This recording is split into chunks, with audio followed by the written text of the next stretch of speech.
Well, I am excited today because one of my favorite things about what I get to do as a Christian time management coach is I get to work with amazing women. And these women are pretty amazing because not only are they juggling a lot of things in life, they're also very called to a business and know that they are called to pour into that. And it can be, right, this struggle between how do I do it all and feeling like I don't have enough time and that I'm not enough and all of these things that come up in us.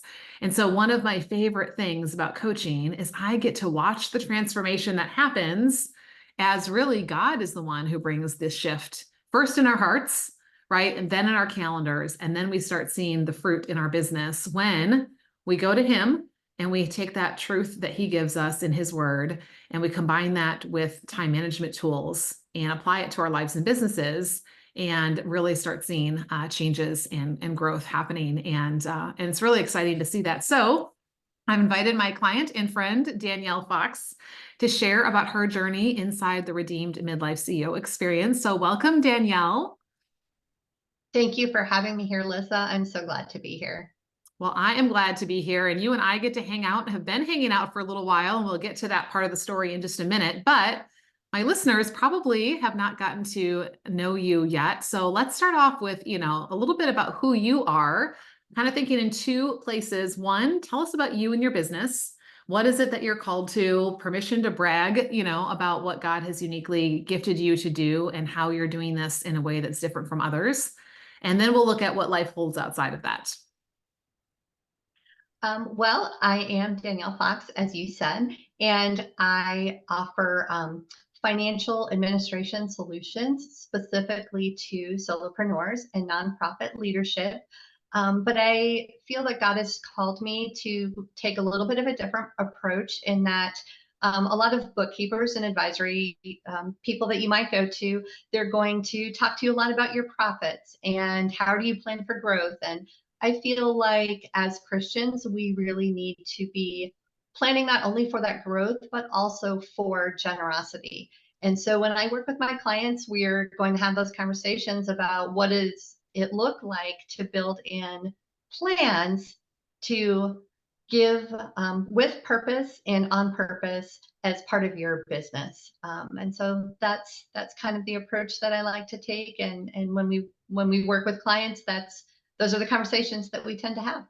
Wow, I love that because it gives a whole different reason behind making the profit, right? It's not just about being in the black and not in the red, but it's about how can I now be more generous and give back more out of the abundance of what God has given me. So I love how you're bringing this into something that is such a practical, type of area of our business that all of us are working on and needing to think about. So outside of business, tell us a little bit about maybe the roles and responsibilities that you're juggling in this season of midlife. What kinds of things are getting your time outside of when you're working on that business? So I am also a full-time employee. So I am the controller for two co-owned, they're owned by the same people, IT consulting companies. And so that takes up my 9 to 5, in addition to working for my own personal clients. I'm a wife and a mom of 3, pretty much grown and flown. 2 of them are in college, but one is married and he and his wife are both in the Navy. So can't even tell you where he is right now. Don't know, but it's great. It's a different experience in life. But working in our church, serving there, just being involved in different things as much as is possible. Yeah. That's Yeah. where I am right now. I love that. I love your heart, for those who are in your home and outside your home and wherever they are in the world. And I totally resonate with that because I've had many times where I didn't know where one of mine was, but knowing that God knew. But that can be a lot on our heart, right? And there's a lot of things between, I hear you juggling not only family and home, but also full-time job, a career, as well as this business that you're building, as well as ministry. So with all those things that are on your heart and calendar, right? Like I want you to look back and think about like what were some of the feelings and beliefs you had in the past around your time, around your life, maybe even around your business that you were building or not building. And did you see yourself as a CEO back in the day? Back in the day, it was a hamster wheel. It was a lot of running, a lot of chasing, a lot of going in all the different directions. At that time, my kids were younger. There were after school activities on top of trying to work full time and somehow fit in all my clients in the evenings and all the school activities in the evenings and on weekends.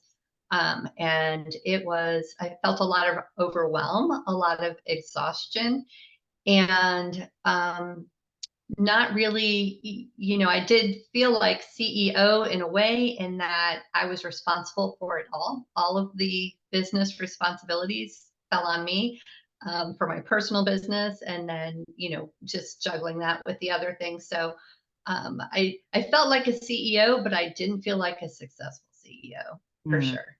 sure, sure. It sounds like a lot going out and maybe not a lot coming in or fruit of that. Just kind of getting people from point A to point B, or making sure that, yeah, nothing major, catastrophic happened. And sometimes we just get in that survival mode. And that can be really challenging, right? As that's happening, and we're wanting to give time to things, but sometimes struggling to find it because of everything else that's demanding our time and attention. So, how would you say that that was affecting the business that you were trying to build? And then how was that affecting you when you think about the different areas of your life, your faith, your relationships, maybe even in finances or wellness, your joy, what things were like around your house? Like what was the impact of really kind of having a lot of those hamster wheel struggles? Well, for sure, being overworked and exhausted and overwhelmed did not win me any popularity contests in my family, for sure. So it was difficult. I was not always pleasant to be around. I was just exhausted, and like you said, trying to keep it all together, make all the things happen, avoid any emergencies. And there wasn't a lot of fun, a lot of like the life passions that you can experience, whether it be hobbies or hiking or, those kind of things. There were a lot of times I wasn't getting to experience any downtime. It was all go time. Yeah. Yeah. So it was hard in all areas of life. It was hard. Yeah, it sounds like it. And you can only sustain that for a short period of time. And like you said, even then, it's not enjoyable, or very pleasant for those people who are around us. And so, yeah, it can start affecting a lot of different things. And then it's really hard when it feels like all these different areas are starting to fall apart. How you fix that and how you put things back together. So when you look kind of back at that time, what did you think the problem was, and why you were really feeling this way? And what were you trying to do to change things? Um, I would try anything, to be honest. I knew there was a problem. I knew I needed to figure it out. But I thought it was. I always felt like I came to realize I wasn't as much as I thought. But I felt like I was a pretty organized person, and so I just thought, well, if I had a better planner, if I had a better system, if my desk was more organized and I could get my office clean, and if I could just, have a big calendar for all the family events, it really was more just me. If I could just work harder, if I could just figure it out, if I could find that missing piece that I was looking for, I would take courses and I would talk to people who were, the experts in their fields. And sure, it would work for a little time, but it was never lasting. I might get a tip and I was like, oh, I can implement that. And it would help for a few weeks, but then I was back to the hamster wheel again. So it was a lot of just repeat cycle over and over again. Right, right. And I remember you saying you had tried all the things, and in lots of different areas. And I think your experience is not unlike so many others, that we think there's like some magic pill. We think there's some secret sauce that we're missing. We think, if I can just get more organized, then my life is going to be better. We'll dive into that in just a minute as to why that doesn't, last in all of that. But where do you think you'd be now if nothing had changed? If you were still in that same place of just, treading water, or just kind of trying to keep from dropping the balls and things like that, where do you think things would be right now in life or in business? I for sure don't think I could have experienced the growth that I've experienced in my business over the last year, because I wouldn't have been able to maintain it. I would have not been able to serve my clients the way that they needed to be served because I was, doing too many things, trying to manage too many things, and didn't have a appropriate perspective on time. Mm. And so, and I do feel like I would still be very, very overwhelmed and stressed. My kids are out of the house now, so my time might have shifted a little bit, but I don't think anything would have changed. I'd still be on that hamster wheel. I'd be in the philosophy that if I just worked harder, I Mm. could make it happen. Yeah. And Yeah.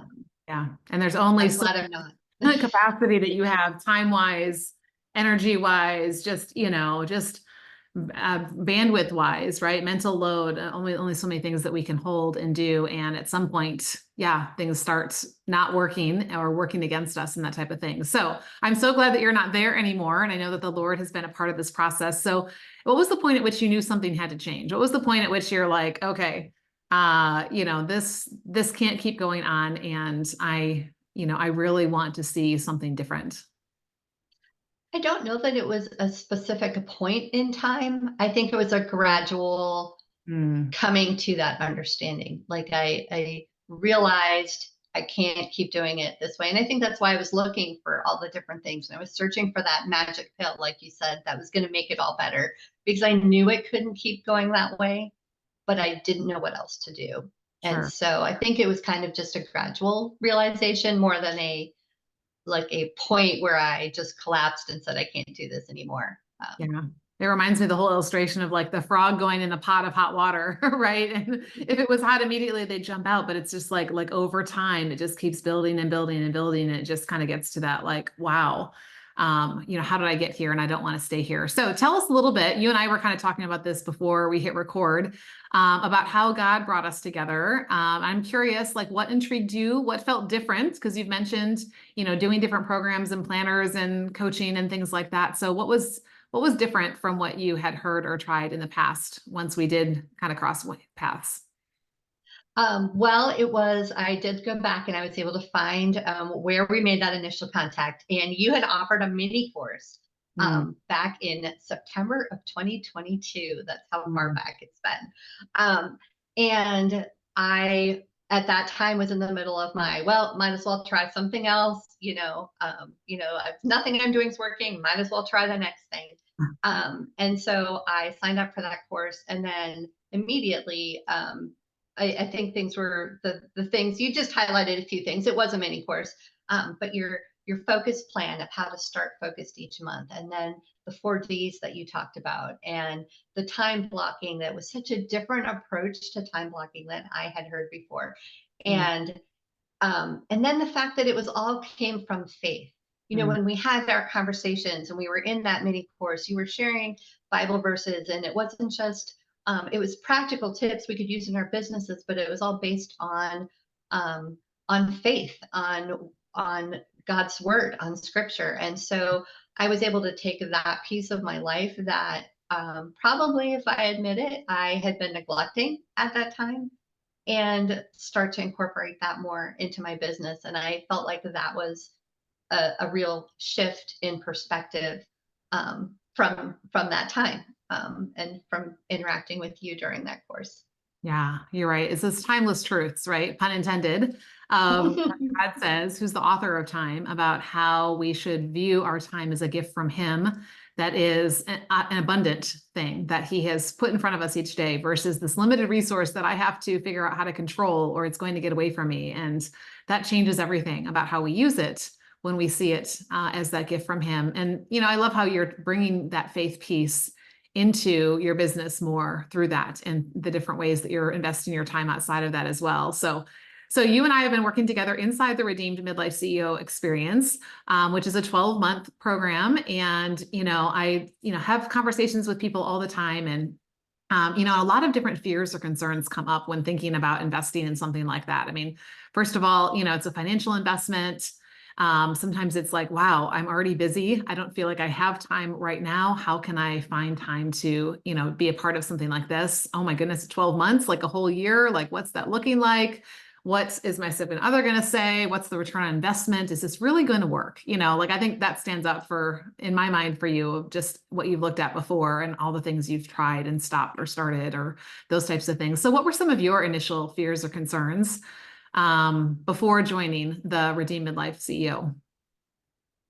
Well, for me, it was the finance part. I knew I really wanted to be part of the Redeem Per Time program. I wanted to be there. I wanted to be part of that midlife CEO group that you were offering. But financially, I just didn't see how it was going to be possible. My business is growing, but it's not that big yet. We had just moved. There were a lot of financial impact in the picture. And so initially, my answer was no. But I knew that God was laying it on my heart to be there. And so I just kept praying, Lord, please provide a way. I don't know how you're going to do it. I don't know how you can make this happen, but please provide a way. And then it was really exciting to see how he worked, even in a time where I had kind of stepped back a little bit from my business for really to do some seeking as far as his vision. He provided 3 referrals, and I had said if I could get 2, that I thought I could make it work. And he provided 3 new clients right during the time that the program was ramping up. I ended up only missing, I think, a few weeks into it before the Lord had provided. So yeah, that was, for me, it was the financial piece. I knew that I wanted to be there and I knew it'd make an impact, but I didn't know how to make the investment. So. And what I loved during that process, I didn't love the fact that I remember you saying, I want to say yes, but I can't. And knowing that this was just not the right time. And yet I saw your faith of saying, I'm going to wait on God and I'm going to see. And you taking a concept that you and I had already talked about and worked on, which is the 12-week planning philosophy, and saying, I'm going to set aside the first 12 weeks of a new year to really just seek him about what he wants my business to look like and what he's calling me to and where my time should be going, even just on your own, even not having, the formal group coaching type thing. And then to see him in the middle of that, exceedingly abundantly beyond what you asked for when you said I wanted 2, right? And he brought 3. And, and then, and all that time, because you were waiting and expectant, right? It was just a matter of waiting for him to do that and making it possible. So I love that. I love your faith in that process and your intention in the waiting. Sometimes we want to say yes to something, but it just isn't the right time, or it just really can't work. And we have to wait on him to make it right. And so that was really fun to watch you go through. So now I want to hear a little bit more about like what it's like, inside the Redeemed Midlife CEO. You didn't miss anything, right? Because the part of my intention behind the program is the doors are always open. So someone can join at any time because like I said, we all are in different places and there are going to be, different yes times for each of us. But now that you're part of it, what have been some of your favorite parts? So it could be things like with some of like the learning modules that you get to do online, focused on your with God life or your with God business. Maybe some the work we've done around mindset with our steer belief maps and what we're believing. Maybe some things around some of the community that you're experiencing or access to coaching. Book club. There's all kinds of different things we could highlight. So what have been, maybe a couple of your favorite parts? What's made the biggest difference for you? It's so hard, Lissa, because I absolutely love everything about the program. Like I said, I knew I wanted to be here and I knew I wanted to be part, and I was just waiting for God to make that happen.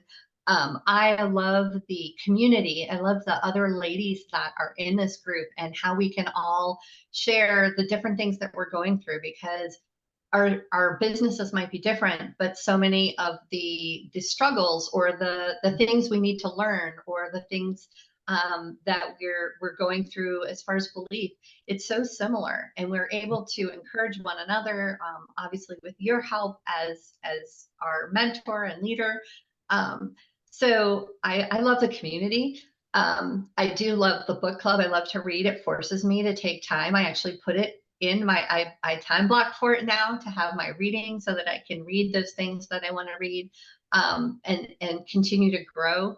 The last book that we did about the rest of God had was reinforcing some of the things I'll probably share about a little bit later. But um, everything. I love the tools, the talking about the routines, and I love that we tie it all back to scripture. It's all on having that ordered heart first, and how that ordered heart then impacts an orderly life and an orderly business.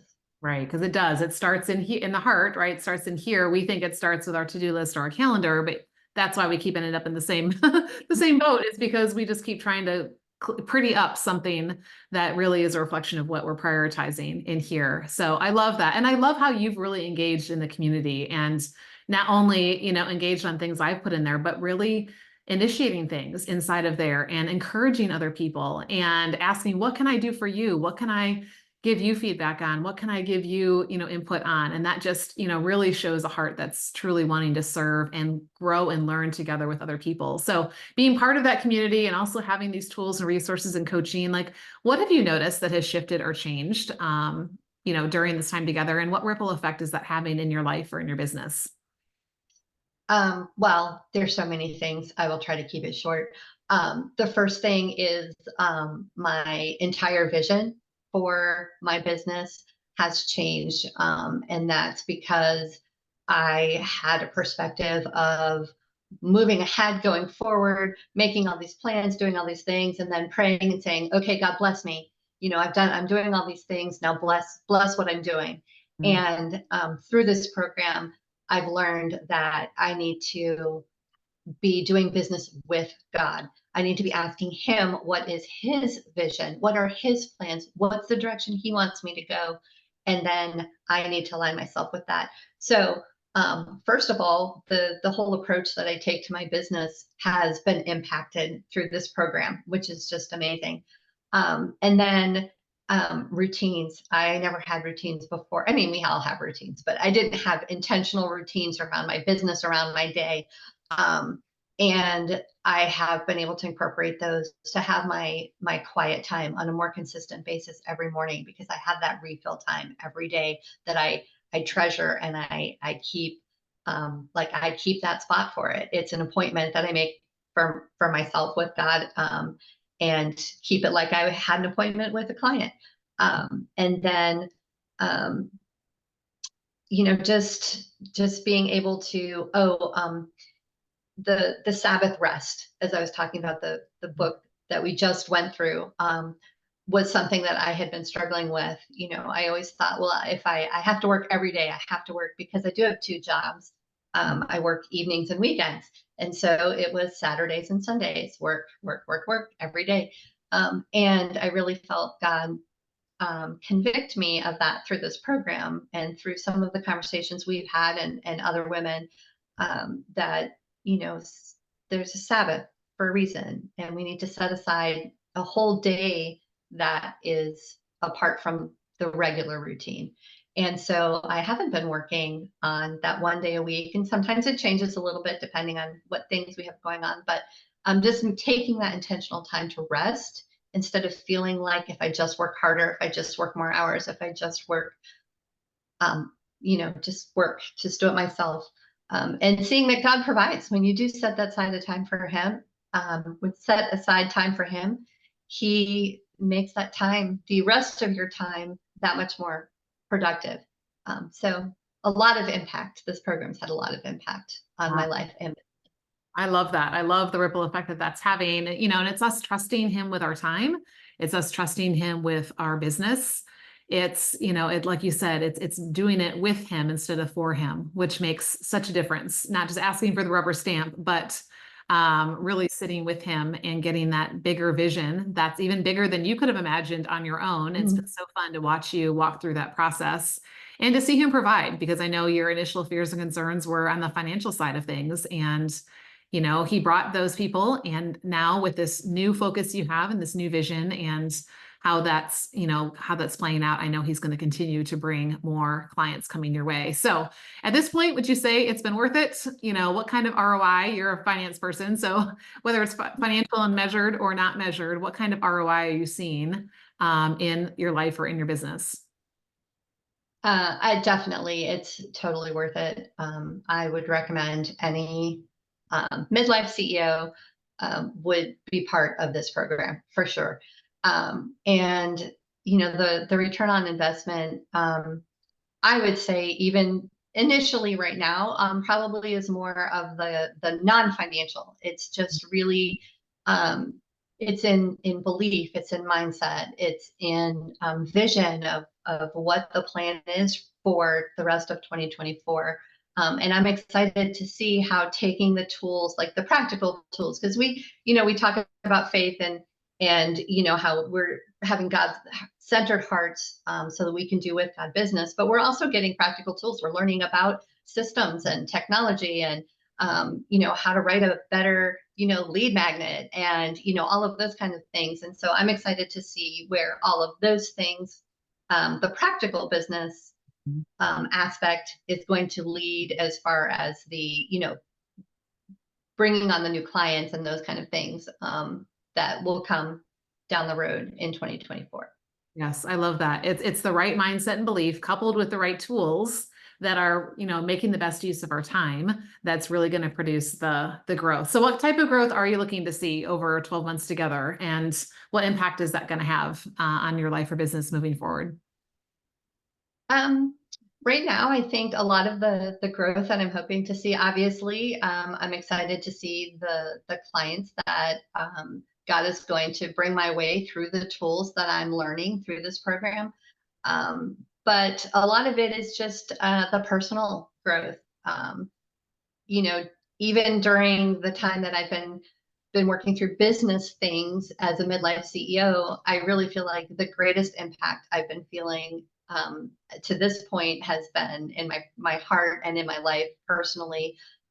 When you take that time to not be working 24/7 and not feel like you're on the hamster wheel constantly, and when you do have an ordered schedule because your heart is more centered and focused where it needs to be, then that growth and development, you're able to spend the time to do that. Where in the past, it wasn't front of mind because it was just another thing that I needed to check off my to-do list, and often it got pushed to the bottom. So Yeah. that's one of the things I'm looking forward to, is the personal growth that we're experiencing through the program as well. And as you grow and as you grow your faith, you then grow in your business, right? Because your business is never going to outgrow you and what you're believing that God is doing and can do and will do. And that is that first step. I was always chasing the strategy for so long of I just want, the technical strategies. And like you said, we do talk about those and we do look at those, but that's always secondary to what am I believing about who I am as a CEO and what I'm called to, and that helps guide where our time is going and what's going to be the fruit of it. So we kind of touched on this a little bit earlier, but where do you think you'd be without the CEO experience thus far? I definitely would not. There are a lot of things that have happened. I definitely would not have the vision that I have. I would not have been working through the 12-week plans. That wasn't how my mind thought. I was looking ahead, big picture, whole year down the road. What am I going to accomplish in 2024? And so to break it down into the 12-week plans and to take that 12 weeks and set it aside to really seek out what God had for me, I would not have been thinking about doing that. So I definitely would not have the vision that God has given me in 2024. And I would not have a lot of the tools. We've worked on some very practical things in this program. I don't do mm, belief system, need to have it to do a stair map, but something I've struggled with in the past has been marketing. And that's not something that I have felt very confident in. And so working in this program, I've been able to come up with some things, some better ways of interacting with potential clients, some ways of how to post better on social media or to share the vision that I have more effectively with other people. So that's something that I've already experienced that I wouldn't have been able to do otherwise. Yeah. And that's all redeeming our time, right? That's not just, Mhm. spending it hoping that we're going to have some kind of outcome, but really being intentional with vision and purpose and a plan as to where that time is going. And I love this too, that I'm just going to throw in there that you haven't mentioned yet, is that other people were seeing the shift in you. I remember you telling me Mhm. a story not too far back about, I think it was your mom, noticing how you were responding to things that were coming up in life that typically in the past would have thrown you off. And it seemed like she was noticing that something was different, and very quickly you were able to point it back to the work that we were doing. So I love that. We're often being watched, in a good way by a Mhm. lot of people, and we can say that it's because I'm starting to really ground where my time and attention is going based on what God says. I think that inspires and encourages them as well. So as we finish up today, and I'm thinking about the girl who's listening today who maybe has been watching or listening to the workshop series we've had or to the podcast for a while or things like that, and she's maybe on the fence right now about, I don't know, is the Redeemed Midlife CEO for me? Would this work for me? Is this something I should do? Like, what would you say to her, that maybe would give her something to think about, or help her to take that next step? I absolutely would recommend it to that person who's that woman who's sitting on the fence and she's not really sure. I would absolutely say that the return on investment is going to be way more than she could even imagine, both personally and in her business. And if the fear that she has is about the time, she's going to learn that. She's going to learn that she does have enough time. And if she's concerned about finances, I've been there. I was her. And so, really just seek the Lord, ask him to provide, because, if it's his will for her to be here, he will make a way. And there's no better place to be, in my opinion. Wow. Well, thank you so much for sharing and speaking to her heart. And I know that she is going to take that and really think and pray on that. And I encourage you, if that's you, to be listening and doing that. So as we wind up, thank you so much, Danielle, for sharing your journey today. I'm amazed at what God has already done and honored to be part of it, and can't wait to see what he has moving forward. So tell us a little bit more before we go about where can people find you. Tell us again the name of your business and specifically who you serve, and what kind of a resource you have to offer for somebody who might benefit from what it is you're doing. Sure. My business is called 4F Accounting Associates, and I can be found at 4faccounting.net. That's number 4faccounting.net. And one of the things they can find on my website, or I'm sure you'll drop it in the show notes, I do have a free guide that talks about 4 keys to purposeful generosity, and it's kind of covers 4 foundations that if you're thinking about creating an intentional giving plan for your business, that's a place that you can start with those 4 key foundations. I love that. So anyone who's listening who is a solopreneur, who has a faith focus, in how you're running business and wants to be more generous, Danielle is someone that you need to connect with. Definitely grab that free resource. One of the things I teach inside the Redeemed Midlife CEO is having a with God vision, which includes giving back. And so I love that, Danielle, you're really focusing on helping business owners to have this give back plan. So they're thinking about what they're doing on a day-to-day basis in light of how they can be more generous. And that's such a beautiful way to invest in the kingdom. So thank you so much for sharing your story with us today. I can't wait to see what God has in store as we continue working together, and those that he's going to bring into our community, that I know you will get to be blessed to know you and to learn alongside you as well. And to all of you who are listening, I hope this has been an encouragement to you, for you to hear a little bit more about what difference this can make in your life and business. So thank you so much, Danielle. Thank you, Lisa.